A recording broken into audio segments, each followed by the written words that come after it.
રાજકોટમાં એક જ રાતમાં 13 જેટલા ગેરકાયદે ધાર્મિક બાંધકામો પર ફેરવી દેવામાં આવ્યું બુલડોઝર। જો કે મવડી મેઇન રોડ પર મંદિરને બચાવવા માટે સ્થાનિકોએ મોરચો માંડ્યો। મહાનગરપાલિકાની ટીમ બાંધકામ દૂર કરવા માટે અહીં પહોંચી ત્યારે સ્થાનિક યુવકોએ રામધૂન શરૂ કરી દીધી અને વિરોધ વ્યક્ત કર્યો। અધિકારીઓ સાથે રકઝક કરી મંદિર ન તોડવા માટેની રજૂઆત કરી। કલાકો સુધી વિવાદ થયા બાદ સ્થાનિકોએ 48 કલાકમાં મંદિર નાનું બનાવી દેવાની ખાતરી આપતા મહાનગરપાલિકાની ટીમે મંદિરને બદલી રસ્તા પર આવતા ઓટલાને તોડી નાખ્યો। કોઈ ઘર્ષણ ન થાય તે માટે રાત્રિ દરમિયાન રાજકોટ મહાનગરપાલિકાએ ડિમોલિશનની કામગીરી હાથ ધરી હતી।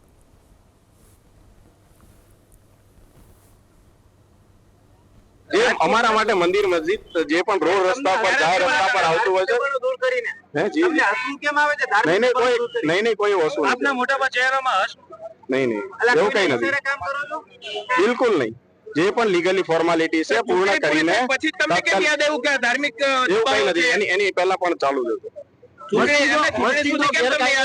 કેટલી તોડવામાં આવશે ઓલરેડી જે પણ લિસ્ટમાં હશે નામદાર કોર્ટના લિસ્ટમાં ઓલરેડી આપને જે જાણકારી જોતી હશે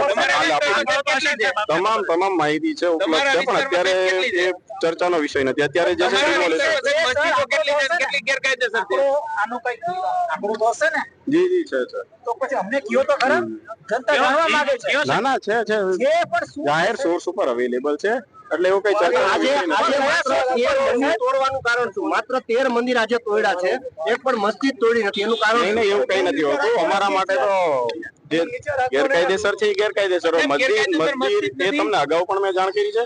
અમારા માટે તો જે ધાર્મિક દબાણ છે હવે મંદિર મસ્જિદ કોઈ પણ હોઈ શકે।